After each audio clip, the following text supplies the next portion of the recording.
Buenos días, buenas tardes o buenas noches, porque no sé exactamente a qué hora se va a oír esto.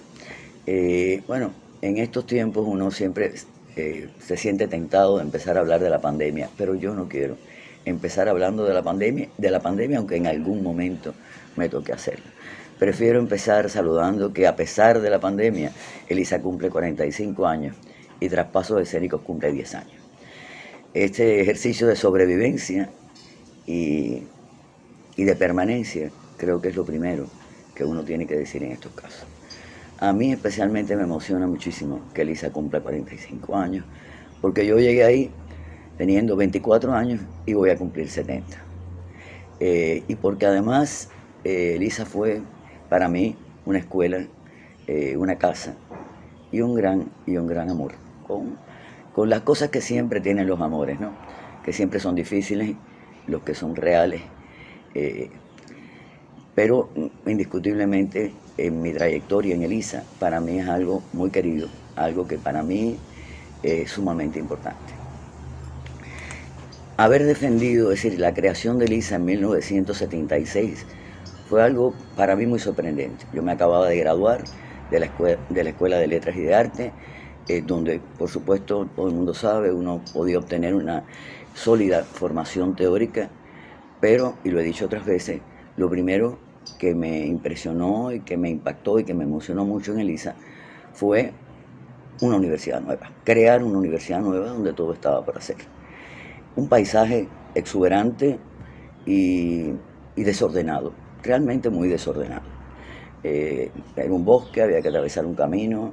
eh, la- a las artes escénicas le llamaban las ruinas de artes escénicas, verdaderamente era un edificio en ruinas y uno sentía que ahí algo estaba, que se podía construir algo, y esa sería la palabra exacta, había que construir cosas, y eso a mí me atrapó. Yo lo he dicho muchas veces, yo no pensaba dedicarme a la docencia, mi pasión era la investigación literaria, no pensaba dedicarme ni a la docencia ni al teatro, pero me sedujo el paisaje, eh, los estudiantes, ver gente muy joven con esa tremenda avidez de conocimiento que tenemos o que tienen los jóvenes cubanos que tuve yo en mi tiempo y que han tenido todos mis alumnos.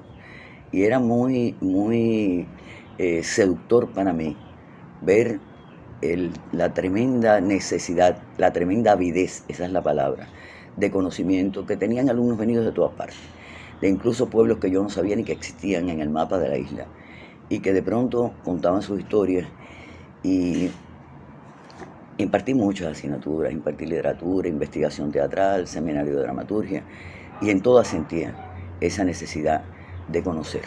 Por lo tanto, para mí la docencia nunca fue un ejercicio de impartir conocimiento, sino de un diálogo con los estudiantes. Para mí lo más importante era saber qué había dentro de la cabeza, de la mente, del corazón de cada uno de esos muchachos, como digo, venidos de los lugares más disímiles, y qué experiencia traían, qué necesidades traían. Y siempre supe que en la docencia no era impartir los conocimientos que uno tiene o cree tener. Yo en eso soy absolutamente socrática, yo creo que uno no sabe nada, solo sabe que no sabe nada y que todo lo tiene que aprender todos los días. Y un poco en ese ejercicio de mayéutica yo me hice maestra. Nunca había pensado dedicarme al magisterio, no era mi vocación, para decirlo claramente. Yo no tenía, no sentía, como mucha gente dice, yo desde chiquitico sabía que quería ser maestra, no, yo de chiquitica quería hacer otras cosas, que no voy a decir ahora porque no vienen al caso, pero yo no quería ser maestra, nunca pensé ser maestra. Eh, Hasta marinera, vaya, hasta montarme en un barco, navegar al bosqueo completo de toda la isla. Es decir, me apasionaba la aventura, pero no el magisterio, y muchísimo menos un magisterio en el cual yo tenía que decirle a la gente que tenía que pensar, como tenían que hacer y que tenían que contestar cuando yo les preguntara en un examen, lo mismo que yo les había dicho. Eso para mí está totalmente excluido. Lo sorprendente de Elisa es que yo me encontré un espacio donde no solo todo estaba por construir y por hacer en términos materiales de construcción, sino también en términos de pedagogía. Siempre lo digo también, tuve la enorme suerte de tener excelentes maestros, el maestro Rinelial, el maestro Manuel Moreno Frajinals, la maestra doctora Graciela Pogolotti, que personas con inteligencia y con una cultura de verdad, no de cosas aprendidas, sino de cosas aprendidas, vividas y comprobadas en la experiencia teórica y práctica, que permitieron hacer de esa universidad lo que tiene que ser una universidad, que es una escuela de altos estudios. Una universidad no es un centro de superación, no lo es, definitivamente. Yo creo que debe haber muchos centros de superación, pero una universidad es un centro de altos estudios. Y un centro de altos estudios quiere decir, sobre todas las cosas, un centro de investigación. No debo extenderme mucho, pero desde el principio sabíamos, básicamente por lo que nos legaron estos maestros de los que he hablado, eh, que la pedagogía no podía ser algo ajeno a la creación y la investigación. Por lo tanto, si hubo un lema o un objetivo o una meta o un sentido profundo desde el principio, es que pedagogía para nosotros no era enseñar cosas que ya se sabían y que había que aplicar. Pedagogía era investigación, pedagogía era procesos creativos. Y estos procesos de investigación y estos procesos creativos se revertían efectivamente en la experiencia propiamente pedagógica. La suerte es que no estábamos obligados a cumplir programas porque no los íbamos a hacer nosotros. Recuerdo que en esa época yo siempre decía, los programas no hacen a los maestros hacemos los programas. Y lo asombroso y lo maravilloso es que de alguna manera en la transmisión de experiencia ese principio en ELISA se ha mantenido. Desde Rinelial, fue el primer jefe de departamento de teatrología y dramaturgia, hasta Eberto, que es nuestro jefe de departamento hace muchos años y que es un graduado de esa institución. Ese yo creo que es el sentido profundo que puede tener una universidad de altos estudios. La relación entre la pedagogía, la creación y la investigación, pero además la transmisión de una experiencia. Una experiencia que siempre tiene que ser una experiencia de cambio, una experiencia de renovación. Hay un error a veces en pensar que la continuidad sin la ruptura y sin los cambios se puede establecer. No es verdad. Es decir, para que haya continuidad real en un proceso educativo, pedagógico, cultural y de cualquier tipo, tiene que haber cambio y tiene que haber ruptura, porque lo otro no es continuidad, lo otro es lo mismo con lo mismo, esa frase cubana tan socorrida, pero que a mí me encanta porque me parece realmente una metáfora apasionante. Ese elemento de continuidad, ruptura y desarrollo estuvo presente no solo en los principios que animaron nuestra experiencia académica, docente en esta universidad, este centro de altos estudios, concebido como centro de investigación y transmisión de experiencias, sino también en mis estudios, en mis primeros estudios. De hecho, los primeros estudios que yo hice sobre el teatro, las primeras investigaciones y las primeras publicaciones tienen sucesivamente este tema: continuidad, ruptura y desarrollo. Sin ruptura no hay continuidad real. Es algo que a mí me parece sumamente importante. Por eso hemos cambiado tantas veces de programa, por eso hemos modificado los programas, por eso le hemos dado los maestros una gran libertad a los estudiantes y sobre todo a los profesores jóvenes, para que de alguna manera sobre el legado que reciben del profesor anterior, como hicimos nosotros, los primeros que llegamos ahí, recién graduados, como Sacha, Gloria María, yo, muchos otros, lo primero que hicimos fue efectivamente recibir el legado de estos maestros de Rine, de Graciela, de Moreno Fraginals, pero precisamente yo diría, el principal legado fue: está bien, nosotros les podemos transmitir estas experiencias, pero ustedes tienen que crear sus propios programas, sus propios sentidos, sus propios métodos, sus propias metodologías. Todo el mundo sabe que yo batallé bastante contra las metodologías. No es que yo no crea que las cosas no tengan que tener una metodología, pero es que yo creo que cada maestro recibe una herencia metodológica y técnica, pero a su vez tiene que crear su propia metodología. Este sentido de libertad es el que yo traté siempre de defender en el seminario de investigación teatral, en el seminario de dramaturgia, etc. También en ELISA empecé a trabajar con el Teatro Buendía, que fue el otro elemento importante para mi formación. De pronto sentí que tenía que ubicar a mis alumnos en una experiencia teatral concreta, no solo a nivel teórico, aunque yo impartía asignaturas teóricas, yo sentía que efectivamente tenía razón la doctora Graciela Pogolotti, y lo apasionante era la relación de la teoría y la práctica, y cómo la práctica nutriera la teoría y la práctica no fuera la aplicación de una teoría, sino que nutriera, enriqueciera y modificara continuamente el cuerpo teórico de una especialidad. Y ahí me vinculé yo con mis alumnos a las aulas, al aula de actuación de Flora Lauten, concretamente de ahí surgió el Grupo Buen Día, con el que llevo 30 y tantos años trabajando. Y que desde luego estos procesos de investigación y de creación, a su vez, los he ido incorporando a la docencia. Todo esto fue el sueño de un grupo de personas que fundamos ELISA. Un gran sueño. Estamos hablando del año 76, 78, 79, 80. Pienso que la década de los 80 fue una década prodigiosa, donde empezó a aparecer una nueva generación de teatristas con nuevas preguntas, con nuevas interrogantes, con un impulso que realmente nos ponía a los maestros en la circunstancia de tener que apoyarnos no solo en la formación que traíamos, algunos de la Escuela de Letras, otros de la práctica artística teatral, sino que realmente demandaban otras cosas. Y por suerte, además, tuvimos intercambios con otros especialistas de todas partes del mundo. Es algo que no siempre se dice, pero que yo creo que es importante. Es decir, en ELISA hubo una apertura a que pudiéramos intercambiar con teatristas de muchísimo nivel, como el maestro Santiago García, que nos dio unos cursos brillantes y extraordinarios sobre Brecht y sobre muchas otras cosas, sobre el Teatro La Candelaria y sobre la experiencia teatral en América Latina, y sobre todo cómo asimilar el legado cultural teatral del mundo entero para, de alguna manera, impulsar los procesos creativos de nuestras propias realidades. Pero también Eugenio Barba, Patrice Paví, otros tantos, Miguel Rubio, otros tantos teatristas y teóricos del teatro con los que pudimos intercambiar. Los años 80, para no extenderme demasiado, fueron una época prodigiosa, pienso yo, en ELISA. Porque esa nueva generación demandó y son nuevas preguntas. Yo siempre, cuando me dicen, ¿por qué llevaste a Eugenio Barba a la facultad cuando tú eras decana de la facultad? Bueno, pues no lo llevé porque yo quería, lo llevé porque todos los estudiantes estaban viendo sus videos, estaban leyendo sus libros, y de alguna manera yo sentí que era mi responsabilidad como persona que estaba dirigiendo la facultad en ese momento, que pudieran tener un contacto, no solo un contacto a través de los libros, a través de los videos, sino que pudieran tener un contacto directo con este hombre que era un gran reformador del teatro mundial, y sobre todo un hombre a través del cual, y lo declaraba así, siempre lo ha dicho, pasaban todas las herencias, desde Stanislavski, Brecht, Grotowski, etc. Era como poder ponernos en contacto con todo ese legado internacional y en vivo. Para mí es muy importante que las cosas se hagan en vivo.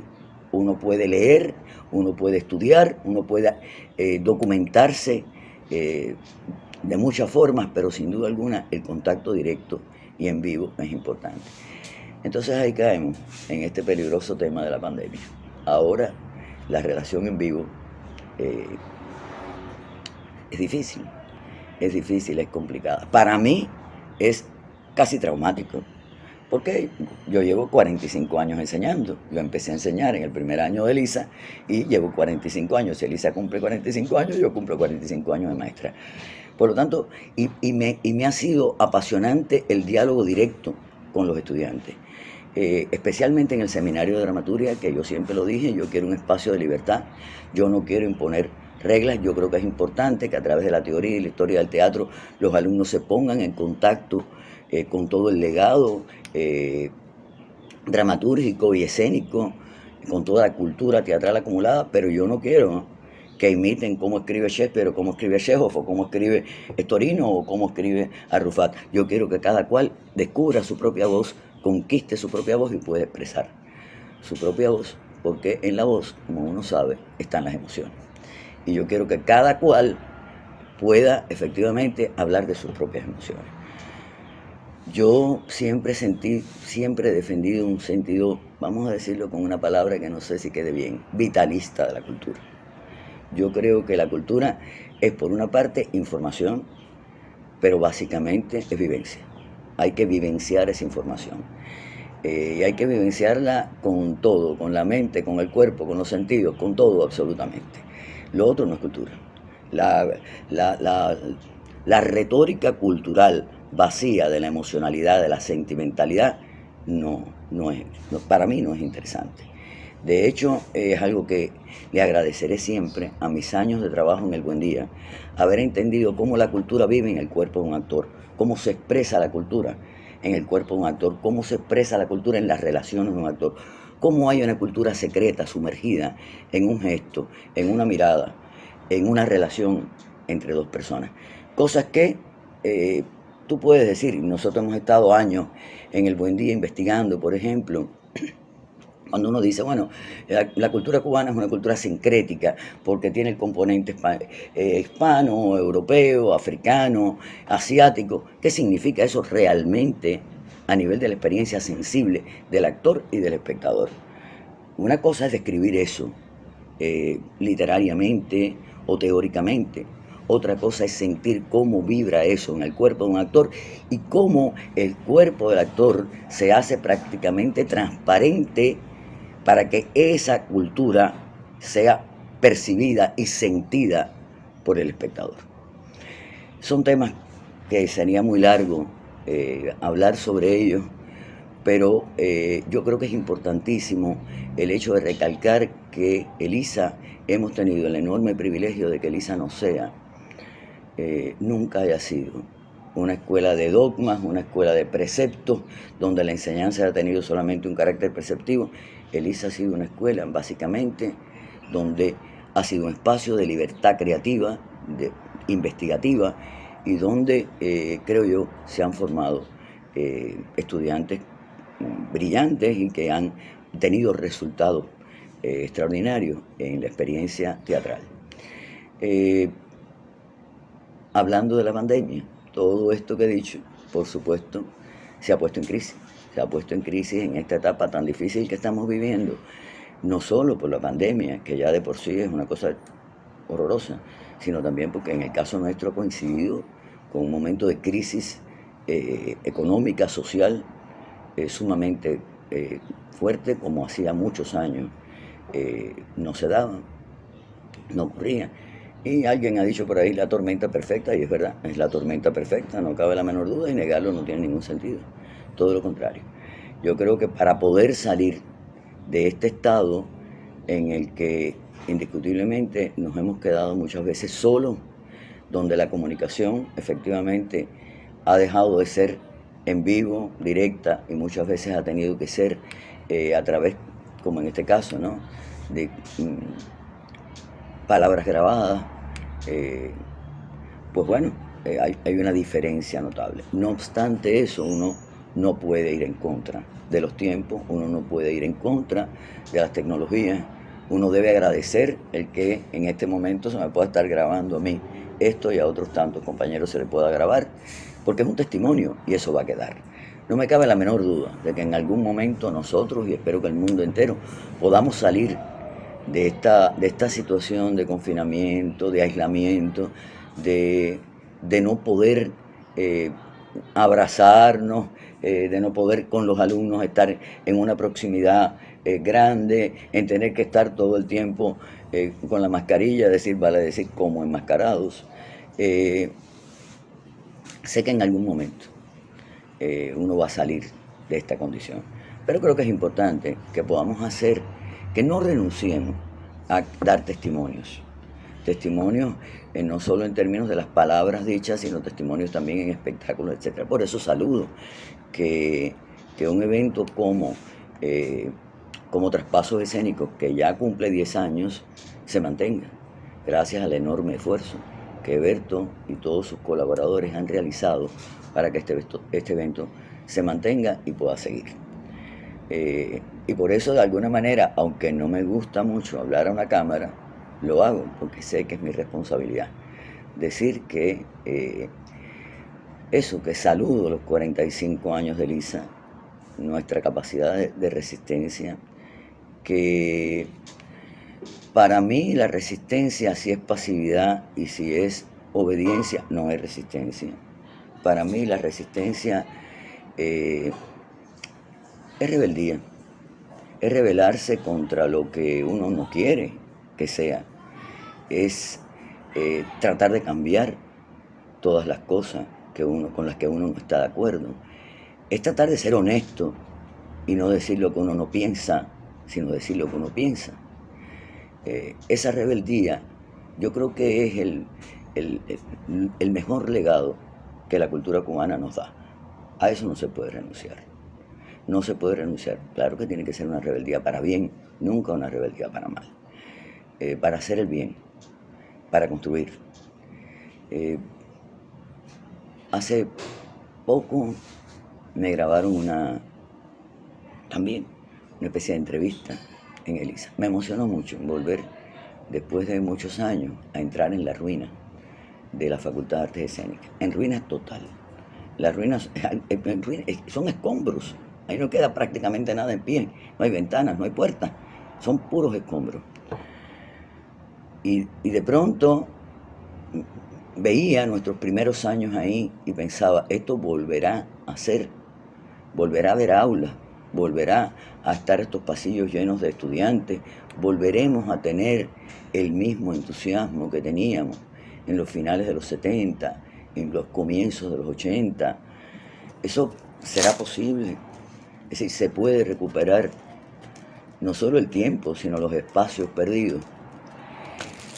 Sí, yo pienso que sí, pero con inteligencia, con honestidad, con seriedad, con profundidad.